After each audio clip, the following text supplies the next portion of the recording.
Welcome dear students. आज CBSE class 12th history के तीसरे पार्ट बंधुत्व जाति तथा वर्ग के पहले पार्ट का हम डिस्कशन करेंगे।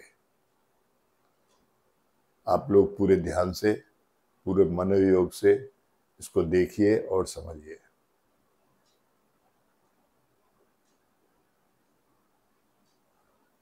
देखिए, ये पाठ प्रत्यय है, यानी पाठ में हमें क्या क्या पढ़ना है, किस किस टॉपिक पर हमारा डिस्कशन होगा, वो पाठ प्रत्यय में होता है, जो पाठ से ही लिए जाते हैं, मुख्य बिंदु पाठ के।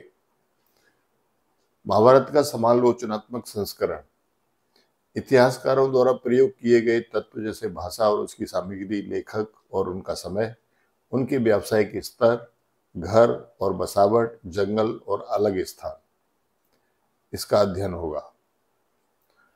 बंधुता एवं विवाह नियम और व्यवहार की विभिन्नता, परिवार, पितृवंशिकता, विवाह के नियम, स्त्री का गोत्र और माता का महत्व, इन विषयों पर भी धर्मशास्त्रों के अनुसार जो भी नियम थे उनका अध्ययन हम लोग करेंगे। अगला, जनता के पास संसाधन और प्रतिष्ठा, संपत्ति पर स्त्री और पुरुष के भिन्न भिन्न अधिकार, वर्ण और संपत्ति के अधिकार और संपत्ति में भागीदारी, ये भी आज का हमारा डिस्कशन का विषय है। सामाजिक विषमताएं वर्ण व्यवस्था के दायरे में और उससे परे, उचित जीविका, अक्षत्रिय राजा, जाति और सामाजिक गतिशीलता, चार वर्णों के परे एकीकरण, चार वर्णों के परे अधीनता और संघर्ष। अब ये पाठ प्रत्यय ही है। सामाजिक विषमताओं की व्याख्या, जिसमें जो एक सामाजिक अनुबंध है, साहित्यिक स्रोतों का इस्तेमाल, इतिहासकार और महाभारत, भाषा एवं विषय वस्तु, लेखक और तिथियां, सदृशता की खोज, महाभारत, और लास्ट में हम अध्ययन करेंगे महाभारत एक गतिशील ग्रंथ है। इसमें जब हमारा डिस्कशन होगा तो डिस्कशन के दौरान ये मैं बताऊंगा कि ये इंपॉर्टेंट चीजें हैं और ये प्रश्न पूछे जाते हैं, तो उन पर आपको विशेष फोकस करना है।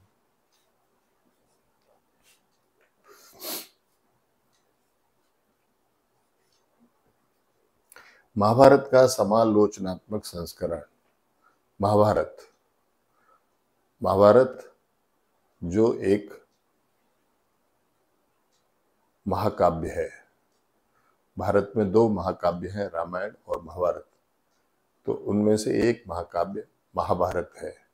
तो महाभारत का एक समालोचनात्मक संस्करण तैयार किया गया, उसके विषय में आपको यहाँ देखिए। 1919 ईस्वी में भारतीय प्रसिद्ध संस्कृत विद्वान B.S. सुक्तांकर के नेतृत्व में महाभारत का समालोचनात्मक संस्करण तैयार करने की एक महत्वाकांक्षी परियोजना की शुरुआत हुई। महाभारत का समालोचनात्मक संस्करण तैयार करने के लिए विद्वानों ने एक सभा की और उसमें डॉक्टर B.S. सुक्तांकर, जो संस्कृत के उस समय के सबसे श्रेष्ठ विद्वान थे, ठीक, उनको इसका नेतृत्व दिया गया।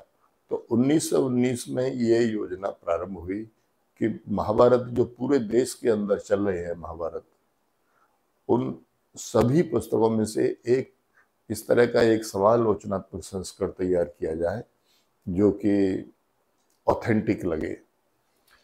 तो देश के विभिन्न भागों से विभिन्न लिपियों में लिखी गई महाभारत की संस्कृत पांडुलिपियों को एकत्रित किया गया।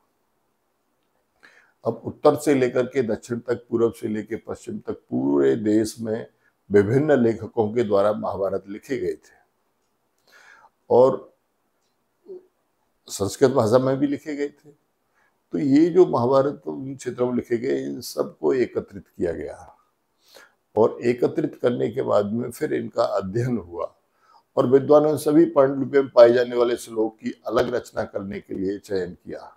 ठीक, अब सभी जो पांडुलिपियां थी पूरे देश से जो एकत्रित की गई थी, उन सब पांडुलिपियों के श्लोकों को एकत्रित किया गया। उनके जो श्लोक थे उनको देखा गया, उनको एकत्रित किया गया। तो 13,000 प्रश्नों में इन सभी चयनित श्लोक को लिखने के लिए 47 वर्ष लगे। और इनमें से जो श्लोक सभी पुस्तकों में, सभी महाभारत की पुस्तकों में जो श्लोक कॉमन थे, जो सभी श्लोक हर पुस्तक में आए हुए थे, ऐसे श्लोकों को निकाला गया और उनको लगभग 13,000 पृष्ठों में 47 वर्ष लगे इसे लिखने के लिए, उसमें से छांटने और लिखने में।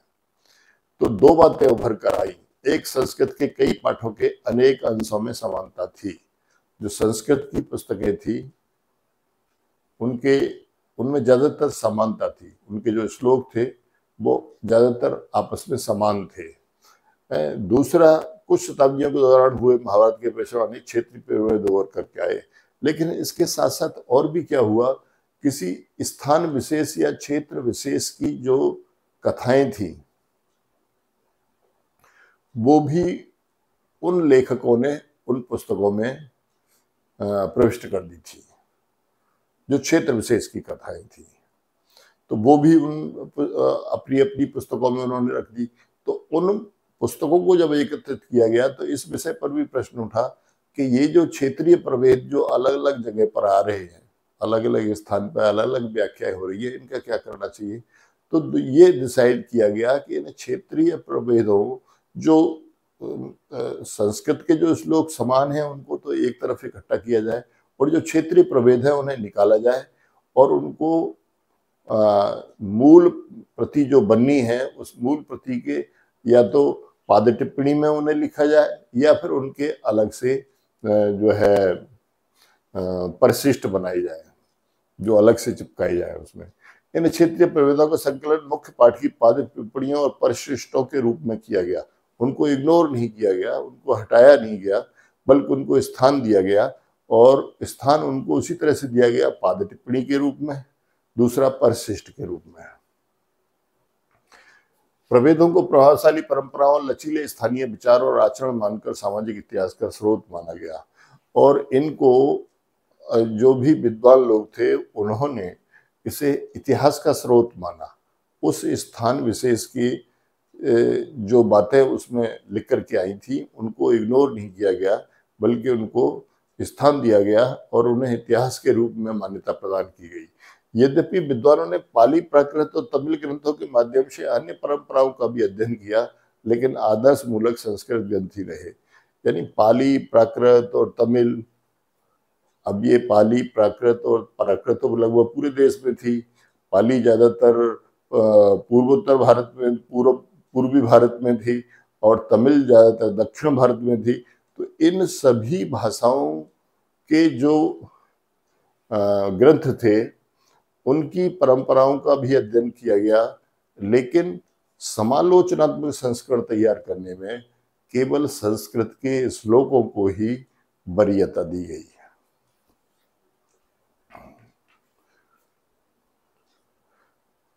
ये डॉक्टर विष्णु सीताराम सुखतांकर है। विष्णु सीताराम सुखतांकर यानी V.S. सुखतांकर, ये उज्जैन के निवासी थे और इन्हीं की अध्यक्षता में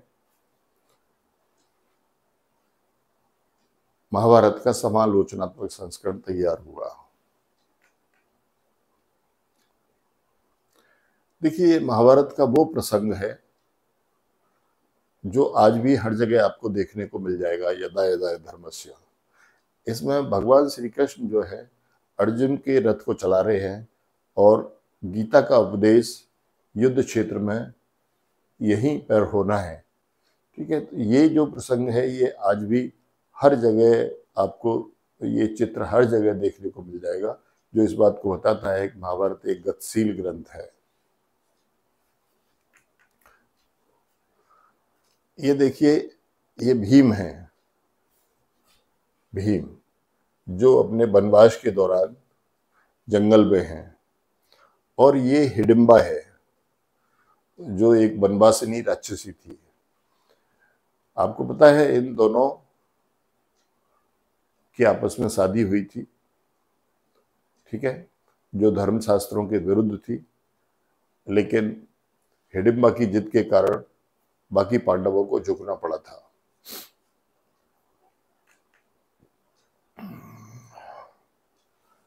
अब देखिए, बंधुता और पितृवंशिकता के आदर्श क्या थे उस समय के समाज में। उस समय महाभारत कालीन जो समाज था उसमें बंधुता और पितृवंशिकता के आदर्श क्या थे। बंधुता क्या होता है? बंधुता होता है भाईचारा। जब भाई भाई साथ में रहते हैं उसे बंधुता कहते हैं। और पितृसत्ता, पितृवंशिकता, पितृवंशिकता ये होती है पिता से पुत्र, पुत्र से पुत्र, इस तरह से जो परंपरा चली आती है उसे पितृवंशिकता कहते हैं। तो देखिए, परिवार एक बड़े समूह का हिस्सा होते हैं जिन्हें हम संबंधी या बंधु कहते हैं। परिवार में संबंधी और बंधु लोग रहते हैं, तो परिवार एक समूह का नाम है। पहले व्यक्ति होता है, फिर संबंधी और बंधु होते हैं, फिर परिवार होता है। परिवार के बाद में फिर संबंधी कहलाते हैं, संबंधी जाति कहलाते हैं, और ये और जाति जो है वो समाज बदलाती है। तो संबंधियों का बड़ा समूह जाति कहलाता है। पारिवारिक रिश्ते नैसर्गिक और रक्त संबंध माने जाते हैं, लेकिन कुछ स्थानों पर ऐसा नहीं मानते। संबंधियों का बड़ा समूह जाति कहलाता है। बहुत सारे संबंधी इकट्ठे होकर के एक जाति बनाते हैं। और पारिवारिक रिश्ते नैसर्गिक होते हैं, यानी स्वाभाविक होते हैं वो, ठीक है। और रक्त संबंध माने जाते हैं। वो एक ही माता पिता की संतान होते हैं, ठीक है, तो वो आपस में रक्त संबंधी होते हैं। लेकिन कुछ स्थानों पर ऐसा नहीं मानते, अर्थात वहां पर विवाह संबंध भी आपस में हो जाते हैं। इतिहासकार परिवार और बंधुता संबंधी विचारों का विश्लेषण लोगों के क्रियाकलाप को प्रभावित करने वाला मानते हैं। इतिहासकार परिवार और बंधुता संबंधी विचार, परिवारों के और बंधुता संबंधी जो विचार हैं, उन विचारों के आधार पर जो क्रियाकलाप किए जाते हैं वो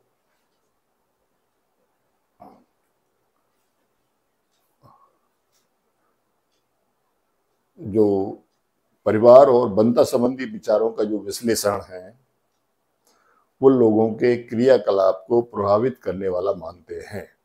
परिवार और बंधुता संबंधी विचारों का जो विश्लेषण है वो लोगों के क्रियाकलापों को प्रभावित करने वाला मानते हैं।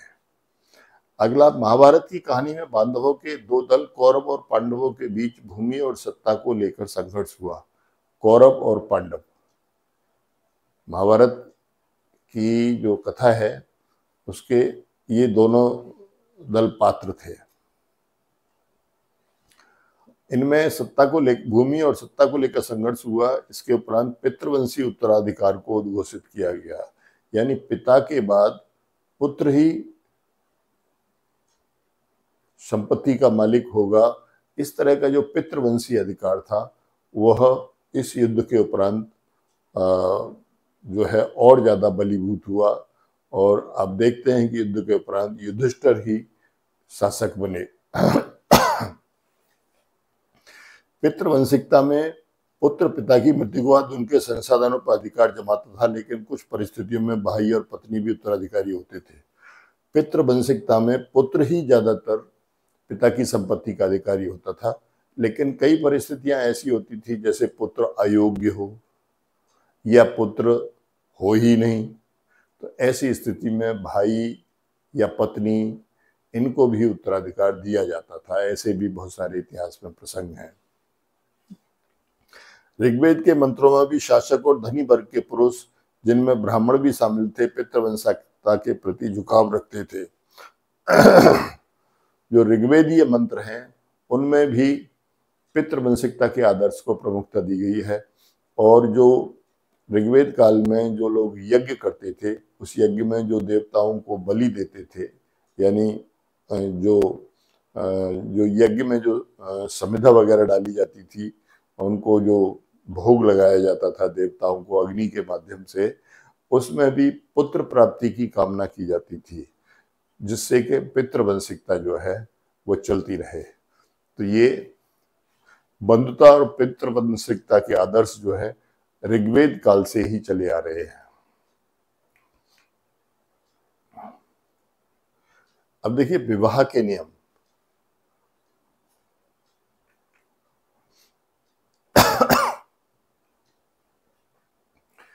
अंतर विवाह, जब वैवाहिक संबंध एक गोत्र, कुल अथवा एक जाति या एक ही स्थान पर बसने वालों के मध्य होता है। अंतर विवाह किसे कहते हैं? अंतर विवाह इन शब्द का प्रयोग होता है, इसलिए इनके अर्थ भी समझ लीजिए। अंतर विवाह का मतलब है जब एक ही गोत्र के लोग, एक ही जाति के लोग और एक ही स्थान पर बसने वाले लोग जब आपस में विवाह संबंध कर लेते हैं। तीन बातें, एक ही गोत्र, एक ही जाति और एक ही स्थान पर बसने वाले लोग जब आपस में विवाह संबंध कर लेते हैं तो उसे अंतर विवाह कहा जाता है।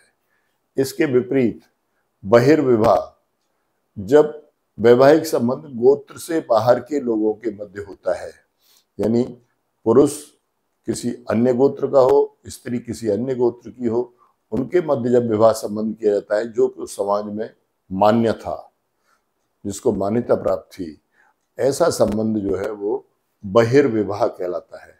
बहुपत्नी प्रथा, जब एक पुरुष की अनेक पत्नियां होती थी तो उसे बहुपत्नी प्रथा कहते थे, बहुपत्नी। और बहुपति प्रथा, जब एक स्त्री के अनेक पति होते थे, जैसे द्रौपदी के 5 पांडव थे। तो ये जो बहुपति प्रथा है, इसके प्रसंग बहुत कम मिलते हैं, बहुत कम मिलते हैं। केवल द्रौपदी और पांडवों का ही इस तरह का प्रसंग है और कहीं इस तरह का प्रसंग जो है इतिहास में दिखाई नहीं देता। तो ये बहुत कम प्रसंग हैं बहुपति प्रथा के। अगला, पितृवंश को आगे बढ़ाने के लिए पुत्र महत्वपूर्ण थे। पुत्री को पैतृक संसाधनों पर कोई अधिकार नहीं था। अपने गोद से बाहर बड़ी सावधानी से उचित समय और उचित व्यक्ति से उनका विवाह किया जाता था। इसे कन्यादान कहते थे और ये पिता का एक महत्वपूर्ण धार्मिक कर्तव्य था। पितृवंश को यानी पितृवंशिकता को आगे बढ़ाने के लिए पुत्र की जरूरत थी। पुत्र ही संपत्ति का मालिक होता था। पुत्री को संपत्ति के साधनों में कोई हिस्सा नहीं दिया जाता था। हाँ, पिता का यह एक धार्मिक कर्तव्य था कि उचित समय आने पर वो अपनी पुत्री का किसी योग्य वर के साथ उसका कन्यादान करे। यह पिता का एक धार्मिक कर्तव्य था। जब समाज में विविधताएं बढ़ी तो आरंभिक विश्वास और व्यवहारों के प्रति प्रश्न चिन्ह लगे और इस चुनौती का समाधान करने के लिए ब्राह्मणों ने विस्तृत आचार संहिताएं तैयार की। अब समाज में विविधताएं बढ़ी, समाज बढ़ रहा है। जैसे मैंने आपको बताया, ऋग्वेद काल में जन था, वैदिक काल में जनपद हो गया और 6वीं शताब्दी ईसा पूर्व तक आते आते वो जो है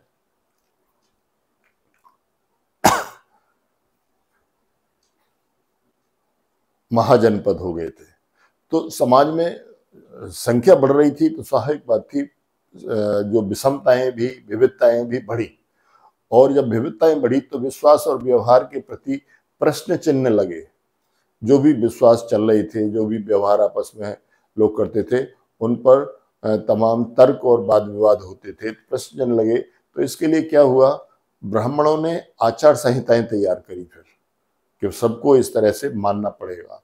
तो 500 ईसा पूर्व से धर्मसूत्र और धर्मशास्त्र नामक संस्कृत ग्रंथ एवं 200 ईसा पूर्व से 200 ईस्वी के बीच मनुस्मृति नामक विधि ग्रंथ का संकलन हुआ। तो 500 ईसा पूर्व से धर्मसूत्र और धर्मशास्त्र लिखे गए और 200 ईसा पूर्व से 200 ईस्वी के बीच में मनुस्मृति लिखी गई, जो एक विधि ग्रंथ था, जो कानून समाज के लिए कानूनी एक पुस्तक थी, मनुस्मृति। तो इस तरह से ये चीजें तैयार की गई जिससे समाज में जो है जनसंख्या बढ़ने पर जो है उनमें आपस में जो व्यवहार हैं और जो विश्वास हैं उनमें प्रश्न चिन्ह ना लगे। तो इन्हें धर्मशास्त्रों में, धर्म ग्रंथों में विवाह के 8 प्रकार माने गए, यानी 8 तरीके से विवाह किया जा सकता है। तो इसमें जो पहले 4 थे वो कौन कौन थे? ब्रह्म, आर्ष, दैव और प्रजापत्य। ब्रह्म, आर्ष, दैव और प्रजापत्र, इनको उत्तम माना जाता था। यानी इसका इसका व्यवहार ज्यादातर लोग करते थे। ये समाज में इसका यथेष्ट स्थान था और इसको मान्यता प्राप्त थी। और बाकी के जो चार थे, आसुर, गंधर्व, राक्षस और पैशाच, आसुर, गंधर्व, राक्षस और पैशाच ये निंदनीय माने जाते थे और समाज में इनको हिकारत की नज़र से देखा जाता था। इनको बहुत ज़्यादा मान्यता प्राप्त नहीं थी।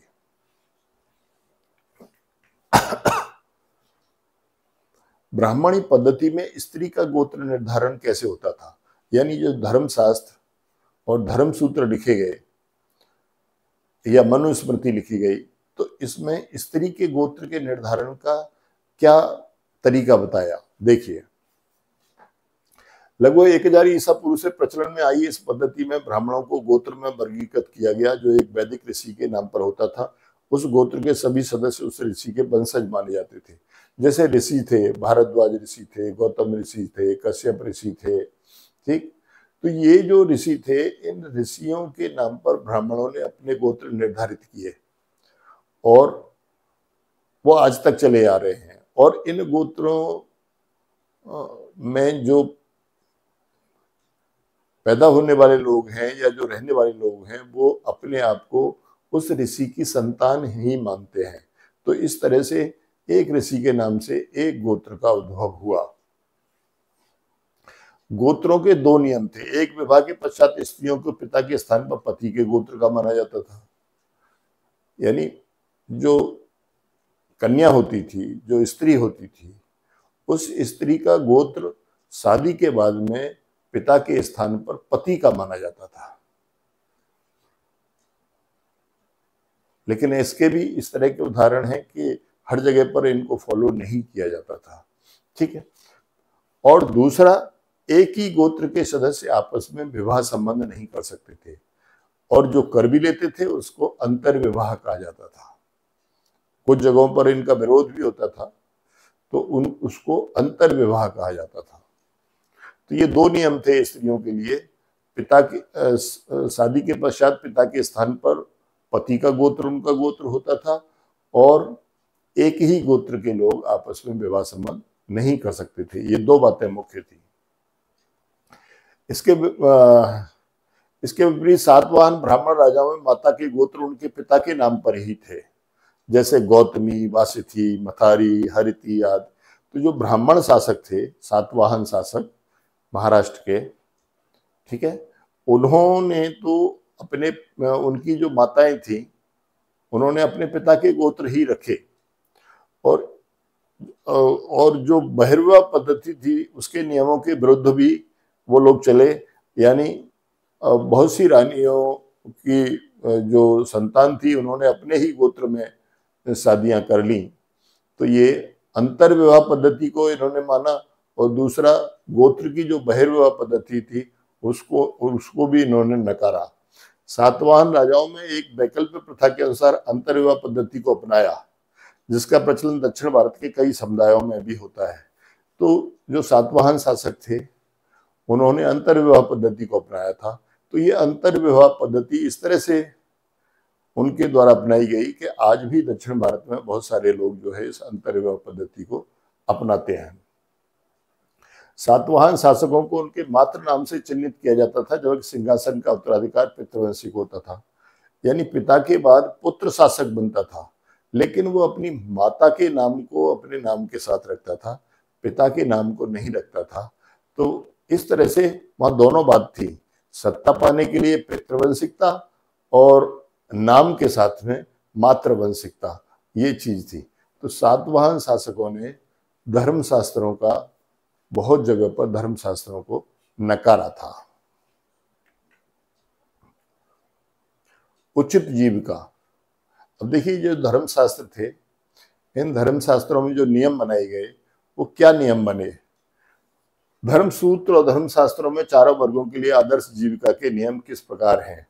ब्राह्मणों का कार्य क्या निर्धारित किया गया? अध्ययन करना, वेदों की शिक्षा देना, यज्ञ करना और करवाना, दान देना और लेना। ये ब्राह्मणों के कार्य थे। क्षत्रियों का कर्म युद्ध करना, लोगों को सुरक्षा प्रदान करना, न्याय करना, वेद पढ़ना, यज्ञ करवाना और दान दक्षिणा देना, ये क्षत्रियों के कर्म निर्धारित किए गए। वैश्यों के कार्य वेद पढ़ना, यज्ञ करवाना, दान दक्षिणा देना, कृषि करना, गोपालन यानी पशु पालन करना और व्यापार कर्म करना, ये वैश्यों का कार्य था। तो अब देखिए कि इन तीनों वर्णों में, ब्राह्मण, क्षत्रिय और वैश्य में, वेद पढ़ना सबके लिए अनिवार्य था, यज्ञ करना सबके लिए अनिवार्य था, दान दक्षिणा देना सबके लिए अनिवार्य था। लेकिन क्षत्रिय और वैश्यों को दान देना ही अनिवार्य था, लेना नहीं। लेकिन ब्राह्मणों को देना और लेना दोनों ही अनिवार्य थे। अब शूद्रों की बात आती है। शूद्रों की एकमात्र जीविका तीनों उच्च वर्णों की सेवा करना था। जो तीनों उच्च वर्ण थे, ब्राह्मण, क्षत्रिय और वैश्य, इनकी सेवा करना शूद्रों की जीविका थी। इन नियमों का पालन करवाने के लिए ब्राह्मणों ने 3 नीतियां बनाई। इन नियमों का पालन समाज में पूरी तरीके से हो, इसके लिए ब्राह्मणों ने 3 नीतियां बनाई। पहली क्या थी? उन्होंने कहा कि ये वर्ण व्यवस्था की उत्पत्ति जो हुई है, ये देवी व्यवस्था है, ये जो है ईश्वरीय व्यवस्था है। और इसके लिए उन्होंने पुरुष सूक्त के उस मंत्र का, उस श्लोक का भी हवाला देते थे कि जिसमें एक आदि पुरुष के सिर से ब्राह्मणों की उत्पत्ति, कंधे और भुजाओं से क्षत्रिय की उत्पत्ति, उदर से वैश्यों की उत्पत्ति और पैरों से शूद्र की उत्पत्ति हुई है। तो यह जो है एक दैवीय व्यवस्था बना करके उन्होंने समाज में इसे प्रचारित करवाया। एक बात। दूसरी जगह पर उन्होंने शासकों का सहयोग मांगा कि शासक भी इन नियमों का पालन जबरदस्ती करवाएं। यदि कोई नहीं मानता है तो उसके लिए दंड निर्धारित करें और इन नियमों का पालन करवाएं। तीसरा, उन्होंने लोगों को विश्वास दिलाया कि उनकी प्रतिष्ठा जन्म पर आधारित है। और तीसरा, ब्राह्मण ये कहते थे कि हम तो श्रेष्ठ इसलिए हैं कि हम ब्राह्मण वंश में पैदा हुए हैं। ठीक है, तो ब्राह्मण वंश में पैदा होने के कारण वो अपनी श्रेष्ठता को बताते थे। तो इन 3 बातों को ब्राह्मणों ने समाज में ये जो है अनुपालन में प्रयोग किया, जिससे कि इन वर्ण व्यवस्था की जो जीविका है उसका सभी लोग पालन करें। इन मापदंडों को महाभारत जैसे ग्रंथों में वर्णित कहानियों से बल प्रदान किया गया, लेकिन इस व्यवस्था का सर्वत्र पालन नहीं किया जाता था। अब देखिए, कोई भी नियम कानून होता है, सभी लोग तो उसे नहीं मानते। कुछ लोग तो ऐसे होते ही हैं जो उनका विरोध करते हैं और उसके विपरीत आचरण करते हैं, लेकिन ज्यादातर समाज जो है इन नियमों को मानता था। ब्राह्मण पद्धति का सर्वत्र अनुसरण नहीं होता था। देखिए, वही बात मैं कह रहा हूं, सभी लोग इन धर्मशास्त्र और धर्म सूत्रों की बातों को या मनुस्मृति की बातों को नहीं मानते थे। ठीक है, कुछ जगह इनका विरोध भी होता था। देखिए कैसे। वर्ण व्यवस्था के विपरीत अक्षत्रिय राजा जो ब्राह्मण थे, शुंग, कण्व, सातवाहन, मौर्य वंश भी अक्षत्रिय राजा थे।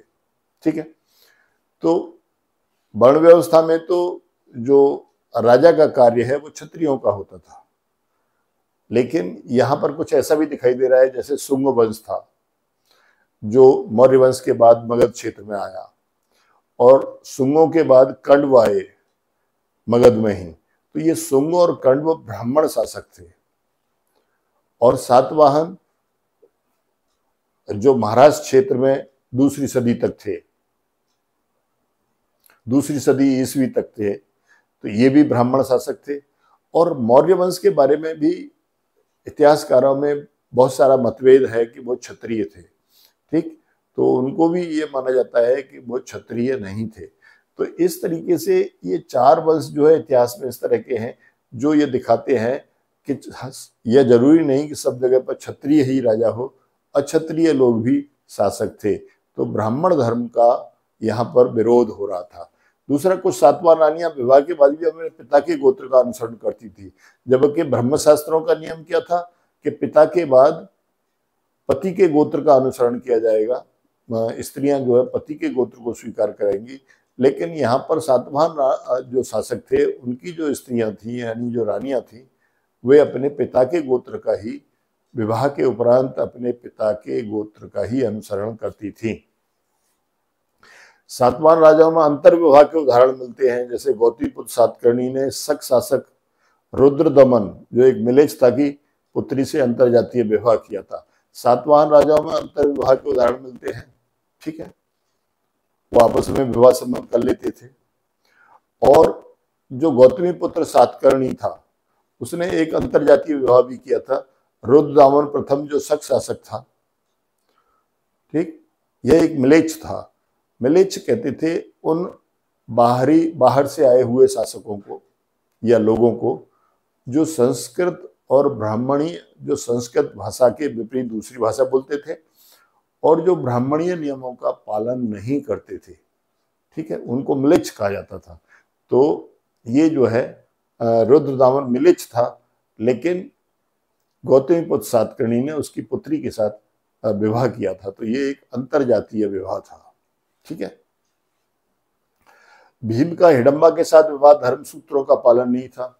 भीम एक क्षत्रिय राजकुमार था और उसने एक वनवासिनी राक्षसी से साथ विवाह संबंध किया था, तो यह भी जो है धर्मशास्त्रों के नियमों के विरुद्ध था। नियम के अनुसार स्त्रियों को राज्य संसाधनों में हिंसा नहीं मिले, इसके भी बापटनी रानी प्रभावती गुप्ता भूमि की स्वामिनी का उदाहरण है। अब धर्मशास्त्रों में यह नियम था कि स्त्रियां भूमि की स्वामिनी नहीं हो सकती थी, लेकिन प्रभावती गुप्ता जो बाकाटक रानी थी, प्रभावती गुप्ता, उसने उसके भूमिदान के अभिलेख मिले हैं कि वो जो है ब्राह्मणों को अपने यहाँ कर्मकांड कराने के लिए दान देती थी। जैसे कि उसने कोई कर्मकांड अपने यहाँ करवाया तो दगुन गांव के एक आचार्य थे चनाल स्वामी, उनको बुलाया। जब उन्होंने कर्मकांड कर दिया तो उनको दक्षिणा के रूप में उन्होंने भूमि दान की थी। इसका अभिलेख है। व्यापार वैश्यों की जीविका थी, लेकिन शूद्र के मृच्छकटिकम नाटक का हीरो चारुदत्त ब्राह्मण बणिक था। क्षत्रिय बणिक के भी उदाहरण है। अब व्यापार कौन करेगा? वैश्य लोग करेंगे। लेकिन शूद्र के एक लेखक थे, उन्होंने एक पुस्तक लिखी मृच्छकटिकम। तो इस मृच्छकटिकम का जो हीरो था चारुदत्त, वो एक ब्राह्मण बणिक था, यानी ब्राह्मण भी था वो और बनिए का कार्य भी करता था, ठीक है। तो ये धर्मशास्त्रों के विरुद्ध था। और साथ ही कहा जाता है कि ऐसे क्षत्रिय बणिक भी थे जो जन्म से क्षत्रिय थे, लेकिन वो बणिक का काम करते थे। एकलव्य शूद्र होकर धनुर्विद्या सीखता है। मिसाल स्वर्णकार और बुनकरों को वर्ण व्यवस्था में समाहित करना संभव नहीं था। एकलव्य जो है शूद्र था। अब शूद्र का क्या है? शूद्र को तो तीनों वर्णों की सेवा करनी है, यह धर्मशास्त्रों का नियम था। लेकिन इसके विपरीत एकलव्य ने क्षत्रियों के कार्य को अपनाया और उसने धनुर्विद्या सीखी। और इसके साथ साथ निषाद, स्वर्णकार और बुनकर, इनको वर्ण व्यवस्था में कोई स्थान उस समय शामिल ही नहीं था। ये वर्ण व्यवस्था में शामिल ही नहीं होते थे। दूसरा, बुनकरों की एक श्रेणी 5वीं सदी के मंदसौर अभिलेख के अनुसार गुजरात से व्यापार अनुकूलता के लिए मंदसौर प्रस्थान करती है। अब देखिए, ये बुनकर जो थे, ये वर्ण व्यवस्था में इनका कोई स्थान नहीं था, लेकिन ये बुनकर क्या करते थे? व्यापार करते थे, ठीक है, यानी बणिक का कार्य करते थे। ये बुनकर जो है बणिक का। तो यह कुछ ऐसे उदाहरण हैं जो ये दिखाते हैं कि जो ब्राह्मणीय ग्रंथ थे या जो ब्राह्मणीय ग्रंथों के अनुसार जो पद्धति बनी थी, उस पद्धति का सब जगह पर अनुसरण नहीं होता था। उन्हें कुछ लोग नकारते भी थे और कुछ लोग उनके विपरीत भी आचरण करते थे। अब देखिए, मनुस्मृति के अनुसार चांडालों के कर्तव्य। मनुस्मृति एक विधि ग्रंथ है जो 200 ईसा पूर्व से लेकर के 200 ईस्वी तक लिखा गया, ठीक है। इसमें समाज के लिए नियम निर्धारित किए गए। तो इसमें चांडालों के क्या कर्तव्य निर्धारित किए गए, ठीक है, वो देखिए आप। यह लोग गांव के बाहर रहते थे, फेंके हुए बर्तन, मरे हुए लोगों के बस्तर, लोहे के आभूषण इस्तेमाल करते थे। 3 बातें। पहली बात, ये गांव के बाहर रहते थे, गांव के अंदर ये नहीं रह सकते थे। दूसरा, ये फेंके हुए बर्तनों को इस्तेमाल करते थे। जो लोग बर्तनों को फेंक देते थे, जो यूजलेस हो जाते थे, ये उनका इस्तेमाल करते थे। मरे हुए लोगों के वस्त्र पहनते थे और लोहे के आभूषण धारण करते थे चांडाल। तो ये चांडालों की एक उनका व्यक्तित्व था। दूसरा, रात्रि में वह गांव और नगर में नहीं चल फिर सकते थे। यह एक नियम था कि रात्रि के समय में वो गांव या नगर में नहीं चल सकते थे, और दिन के समय में भी जब वो चलते थे तो करताल बजा करके गांव या शहर में होकर गुजरते थे, जिससे कि लोग उनको देखने से बच जाएं, जिससे कि लोगों की नज़र उन पर ना पड़े। यानी ऐसी मान्यता स्थापित की गई कि देखने से भी पाप लगेगा। ठीक है, तो इनको इन्हें देखना ना पड़े, इसलिए इनको ये कहा गया कि तुम करताल बजा करके निकलोगे। दूसरा, ऐसा 5वीं सदी के फाहियान और 7वीं सदी के ह्वेनसांग जैसे चीनी यात्रियों ने इस बात का वर्णन किया है। 5वीं सदी में चंद्रगुप्त द्वितीय या चंद्रगुप्त विक्रमादित्य के समय में फाहियान आया था, और हर्षवर्धन 7वीं सदी में हर्षवर्धन के समय में ह्वेनसांग आया था। तो इन्होंने, जो चीन से आए थे ये आदि बौद्ध धर्म का अध्ययन करने के लिए, तो इन्होंने भारत में आकर के भारत के अपनी यात्रा वृतांत लिखे। जब इन्होंने अपनी यात्रा वृतांत लिखे तो उसमें भी चांडालों की इस हरकत के बारे में उन्होंने लिखा है। संबंधियों से विहीन मृतकों की उन्हें अंत्येष्टि करनी पड़ती थी। यानी ऐसे मृतक जिनका कोई संबंधी नहीं होता था, संबंधी विहीन जो लोग मर जाते थे, ऐसे लोगों की अंत्येष्टि ये चांडाल ही करते थे। और बधिक के रूप में भी कार्य करना पड़ता था।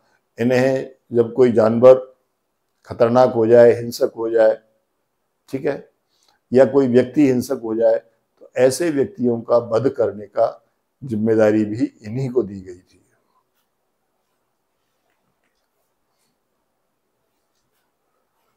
संपत्ति पर स्त्री और पुरुषों के विभिन्न अधिकार थे। यानी जो संपत्ति होती थी उस पर ब्राह्मणीय ग्रंथों में स्त्री और पुरुषों के विभिन्न अधिकार निर्धारित किए गए थे। ठीक है, तो वो क्या क्या थे देखिए। मनुस्मृति के अनुसार पुरुषों के लिए धन अर्जित करने के 7 तरीके थे। कितने? 7 तरीके।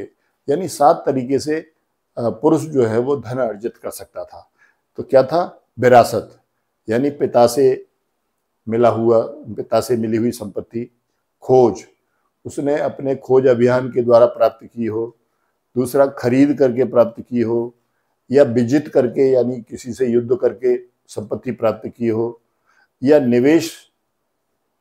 निवेश के द्वारा, यानी उसने पैसा कहीं लगाया हो और उससे उसकी आमदनी बढ़ी हो, या कार्य द्वारा, उसने कोई कार्य किया हो या वो कार्य करता हो, उससे उसने धन कमाया हो, तथा सज्जनों द्वारा दी गई भेंट को स्वीकार करके, या सज्जन लोग उसे कोई भेंट दें।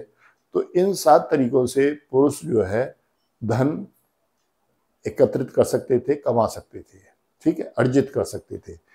स्त्रियों के लिए संपत्ति अर्जन के 6 तरीके निर्धारित किए गए।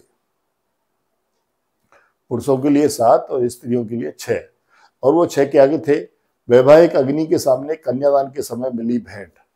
जब स्त्री का विवाह होता था उस समय जब कन्यादान होता था तो कन्यादान में के समय पर जो भी भेंट मिलती थी वो स्त्री धन होता था। ठीक है, उस पर और किसी का अधिकार नहीं होता था, बल्कि स्त्री का ही अधिकार होता था। वधू गमन के समय मिली भेंट, जब वो विवाह होने के बाद विदा होती थी अपने पिता के घर से, तो उस समय पर भी लोग उसे भेंट देते थे।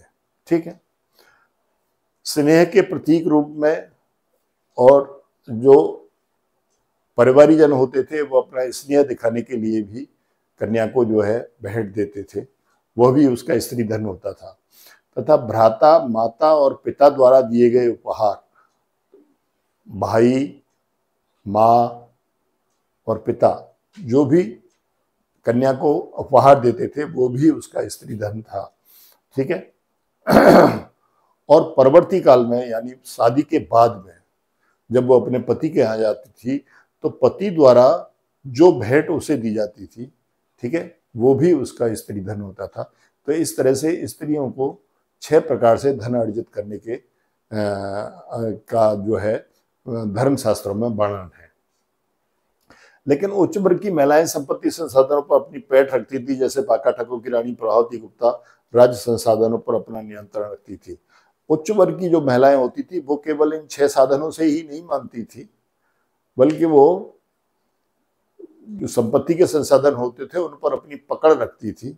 और जो बाकाठकों की रानी थी प्रभावती गुप्ता, उसने भी भूमि संसाधनों पर, राज्य संसाधनों पर अपना नियंत्रण रखा था। ठीक है, यह उसके जो भूमिदान का अभिलेख है उससे पता चलता है।